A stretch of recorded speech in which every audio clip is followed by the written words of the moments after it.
நவீன தொழில்நுட்ப வசதியோடு கூடிய உபகரணங்கள் வழங்கப்பட்டு வருகிறது. எல்லாத்துக்கும் ஒரு டார்கெட், அதாவது எல்கை என்பது கிடையாது. எத்தனை பேர் விண்ணப்பிக்கிறார்களோ அத்தனை பேருக்கும் நாம் வழங்க வேண்டும் என்ற நோக்கத்தோடு அந்த உதவி உபகரணங்கள் வழங்கப்பட்டு வருகிறது.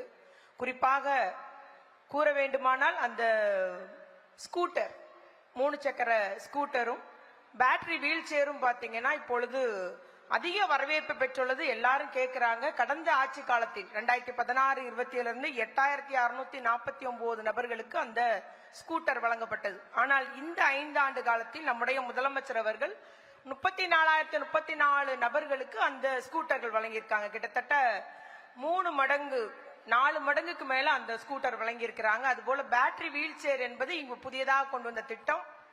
வீட்டிலேயே முடங்கியுள்ள மாற்றுத்திறனாளிகள், வெளி உலகை காண முடியாத மாற்றுத்திறனாளி இப்பொழுது அந்த பேட்டரி வீல் சேர்ல அமர்ந்து கொண்டு அந்த பட்டனை அமைக்கி அவர்கள் தெருவில் அங்கும் இங்கும் போகும் காட்சியை நாம் எல்லாம் பார்த்தோமானால் எந்த அளவுக்கு நம்முடைய முதலமைச்சருடைய திட்டம் அந்த மாற்றுத்திறனாளிகளுக்கு நலன் பயக்கக்கூடியதாக, அவர்களுக்கு ஒரு மொபிலிட்டியை, ஒரு இடத்திலிருந்து ஒரு இடத்துக்கு செல்லக்கூடிய வசதியை ஏற்படுத்தி தந்துள்ளார்கள் என்பதை நாம் அறிய முடியும்.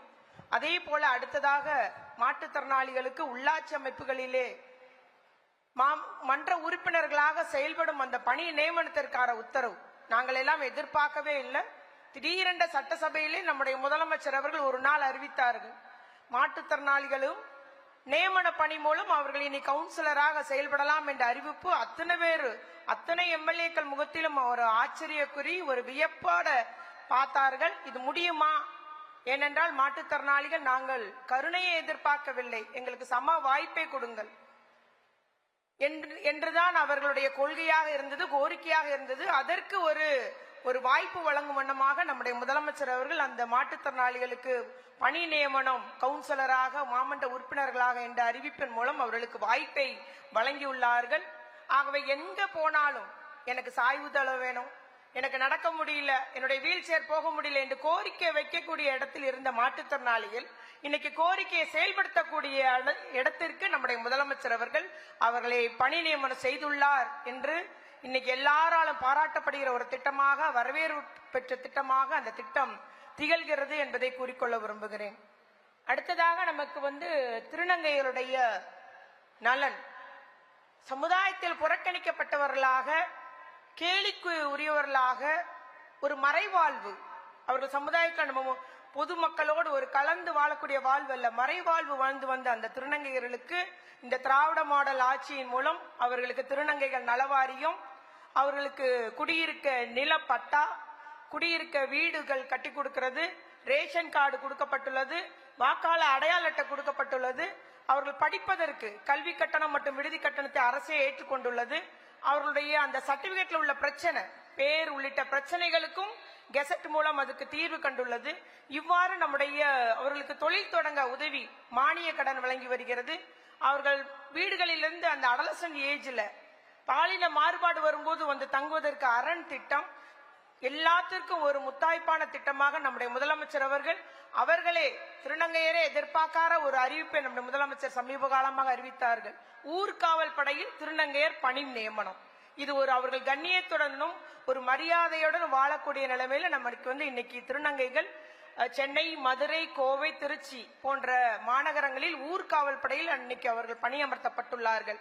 இவ்வாறு இன்னைக்கு அவர்களும் சமுதாய நீரோடையில் எல்லோரிடமும் இணைந்து அவர்களுடைய வாழ்வாதாரம் உயர வேண்டும், அவர்கள் ஒரு நல்ல ஒரு வாழ்வு கண்ணியத்துடனும் மரியாதையுடன் வாழ வேண்டும் என்று நம்முடைய முதலமைச்சர் அவர்கள் அத்துணை திட்டங்களையும் நிறைவேற்றி தந்துள்ளார்கள் என்பதை நான் மிக்க மகிழ்ச்சியோடு இங்கு கூறிக்கொள்ள விரும்புகிறேன். அடுத்ததாக நமக்கு அன்பு கரங்கள் திட்டம், தாய்மானவராக நம்முடைய முதலமைச்சர் அவர்கள் செய்த திட்டம்னா இந்த அன்பு கரங்கள் திட்டம் தான். எப்பொழுதுமே சமூக நலத்துறையின் ஆய்வு கூட்டங்களில், குறிப்பாக குழந்தைகள் நலன் மற்றும் சிறப்பு சேவைகள் துறை ஆய்வு கூட்டங்களில் அந்த இல்லங்களை பற்றியும் குழந்தைகள் இல்லங்களை பற்றியெல்லாம் ஆய்வு செய்யும் போது அவர்களுக்கு அத்துணை வசதிகளும் செய்து கொடுக்க வேண்டும் என்று அவர் பொறுப்பேற்ற ஆண்டிலே எங்களுக்கு உத்தரவிட்டார்கள். அவர்களுக்கு கட்டில் வசதி வேணும், அவர்களுக்கு படிக்க வசதி, எல்லா வசதிகளும் ஒரு வீடுகள்ல நம்ம குழந்தைகளுக்கு என்ன வசதி செய்து கொடுப்போமோ அதெல்லாம் செய்து கொடுக்க வேண்டும் என்று உத்தரவிட்டு அதற்காக நிதி ஒதுக்கீடும் செய்து எல்லா நம்முடைய அரசு உதவி பெறும் இல்லங்கள்லாம் இன்னைக்கு குழந்தைகளுடைய நலனுக்கு முக்கியத்துவம் கொடுத்து அந்த வசதிகள்லாம் செய்து கொடுக்கப்பட்டுள்ளது. நம்முடைய முதலமைச்சருடைய எண்ணத்தில் உதித்த திட்டம் தான் இந்த அன்பு கரங்கள். இவ்வாறு அவர் ஆய்வு செய்யும் போது ஏன் இந்த குழந்தைகளை நாம் குடும்ப சூழ்நிலையிலே வளர்க்கக்கூடாது என்று அவருடைய எண்ணத்தில் உதித்த ஒரு உன்னதமான திட்டம் இந்த அன்பு கரங்கள் திட்டம். ஏனென்றால் குடும்ப சூழலில் அந்த பிள்ளைகள் வளரும் போதுதான், அன்பிலும் அரவணைப்பிலும் வளரும் போதுதான் மனித நேயம் என்பது வளரும். நம்முடைய சமூக கட்டமைப்புகளை நம்முடைய எதிர்கால சந்ததியாக அந்த குழந்தைகள் அறிந்து கொள்ள முடியும். அன்புக்காகவும் அரவணைப்புக்காகவும் ஏங்கக்கூடிய நிலை இருக்கக்கூடாது என்று நம்முடைய முதலமைச்சர் கொண்டு வந்த திட்டம் தான் இந்த அன்பு கரங்கள் திட்டம். இதன் மூலம் பாத்தீங்கன்னா பெற்றோர் இல்லாத அல்ல பெற்றோரால் குழந்தைகளை வளர்க்கும் சூழல் இல்லாத நிலையிலே அவர்களுக்கு மாதம் 2000 கல்வி மற்றும் பராமரிப்பு செலவாக இந்த அரசு அவருடைய பாதுகாவலருக்கு வழங்கி வருகிறது. இதன் மூலம் பாத்தீங்கன்னா அவருடைய கல்வி உறுதி செய்யப்பட்டுள்ளது.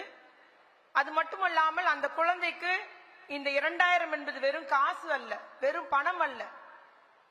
நீ தனியா இல்ல, உனக்காக இந்த அரசு இருக்கிறது, உனக்காக நான் இருக்கிறேன் என்று இந்த தமிழ்நாடு அரசு, நம்முடைய முதலமைச்சர் தளபதியாரின் அரசு வழங்கும் ஒரு அரவணைப்பு என்பதை இங்கு கூறிக்கொள்ள விரும்புகிறேன். அதே போல அன்பு சோலை திட்டமும் அப்படிதான். தனிமையிலே இருக்கக்கூடிய அந்த மூத்த குடிமக்களுக்கு, மனச்சோர்வுடன் மன அழுத்தத்தோடு இருக்கக்கூடிய மூத்த குடிமக்களுக்கெல்லாம் இந்த அன்பு சோலை திட்டம் பகல் நேர பராமரிப்பு மையங்கள் மிகவும் வரவேற்பு பெற்ற ஒரு மையங்களாக செயல்படுகிறது. இதை இன்னும் நம்ம விரிவாக்க செய்ய வேண்டும் என்ற கோரிக்கை நம்முடைய முதலமைச்சரிடம் வைத்துள்ளார்கள்.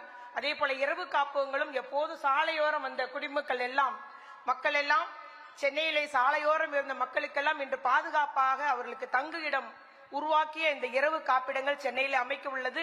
மக்கள் குழந்தைகளும் பெண்களும் மிகவும் பாதுகாப்பாக வாழ்ந்து வருகிறார்கள் என்று கூறிக்கொண்டு, இவர்கள் எல்லாம் ஆதரவற்றோர் அல்ல, நீங்கள் எல்லாம் ஆதரவர் பெற்றவர் என்றுதான் நம்முடைய முதலமைச்சருடைய அந்த சொல் என்று கூறி முதலமைச்சர் தாய்மானவருக்கு நன்றி கூறி அமர்கிறேன். நன்றி.